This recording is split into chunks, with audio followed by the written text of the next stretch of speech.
بسم اللہ الرحمن الرحیم۔ بریکنگ آلویز کے ساتھ میں ہوں عذرا فیصل۔ امید ہے آپ جہاں بھی ہوں گے خیریت سے ہوں گے۔ ناظرین، آج بات کرتے ہیں ایک افسوسناک افسانے پہ۔ ثنا یوسف 17 برس کی ایک لڑکی، 17 سال کی عمر، جہاں خواب بنے جاتے ہیں، جہاں زندگی کی شروعات ہوتی ہے، وہاں ثنا کو زندگی سے ہی محروم کر دیا گیا۔ نہ اس کی مسکراہٹ باقی رہی، نہ آواز، صرف ایک سوال باقی ہے: میرا قصور کیا تھا؟ ثنا نے صرف انکار کیا، کسی زبردستی، کسی فیصلے، کسی بے اختیار رشتے سے، اور اس انکار کی سزا موت۔ لیکن ظلم صرف وہیں ختم نہیں ہوا۔ اس کے بعد سوشل میڈیا پر دوسرا قتل ہوا۔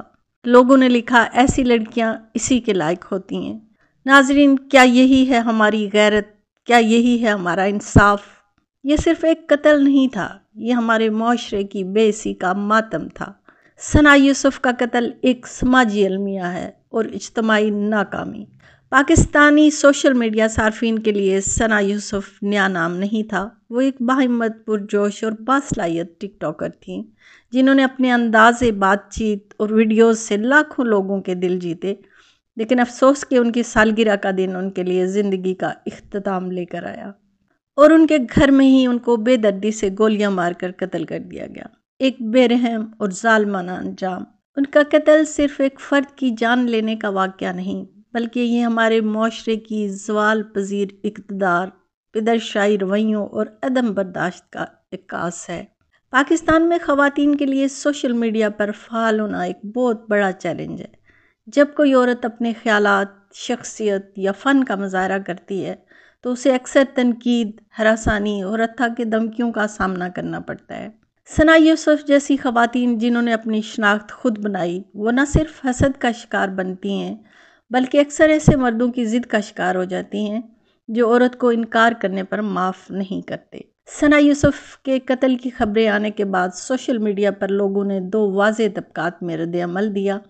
ایک طرف وہ لوگ تھے جو دکھ اور افسوس کا اظہار کر رہے تھے، جبکہ دوسری طرف کچھ ایسے افراد بھی سامنے آئے جو اس ظلم کو جواز فراہم کرنے کی کوشش کر رہے تھے، یہ کہہ کر کہ وہ خود باہر نکلتی تھی، ٹک ٹاک کرتی تھی، لباس ایسا تھا، ویسا تھا۔ یہ سوچ سب سے بڑا المیہ ہے۔ ایک عورت کی جان چلی گئی اور بجائے قاتل کو مجرم ٹھہرانے کے ہم مقتولہ کے کردار پر سوال اٹھا رہے ہیں۔ یہ وہی ذہنیت ہے جو قاتل کو طاقت دیتی ہے، جو یہ سمجھتا ہے کہ وہ عورت کی زندگی کا مالک ہے۔ قتل کے بعد چند دن تک میڈیا پر بحث ہوتی ہے، کچھ ہیش ٹیگز چلتے ہیں، مگر پھر سب خاموش ہو جاتے ہیں۔ یہی خاموشی قاتل کے لیے حوصلہ افزا ہوتی ہے۔ معاشرے کی اجتماعی بے حسی اس قتل کے پس پردہ ایک بڑا کردار ادا کرتی ہے۔ جب تک ہم اجتماعی طور پر خواتین کے لیے آواز نہیں اٹھائیں گے، ایسے سانحات بار بار دہرائے جائیں گے۔ اور سب سے اہم، ہمیں بحیثیت معاشرہ یہ سیکھنا ہوگا کہ عورت کا حق زندگی، آزادی اور خود مختاری ناقابل تنسیخ ہے۔ ثنا یوسف اب ہم میں نہیں رہیں، لیکن اگر ہم نے اس واقعے سے کچھ نہ سیکھا تو یہ صرف ایک نام نہیں، ایک روایت بن جائے گی۔ ہر نئی ثنا اسی انجام سے دوچار ہو سکتی ہے۔ سوال یہ ہے کہ کیا ہم اب بھی خاموش رہیں گے؟ کیا واقعی ہمارے معاشرے میں عورت ہونا گناہ بن چکا ہے؟ کیا کسی کی پسند کا انکار جرم بن چکا ہے؟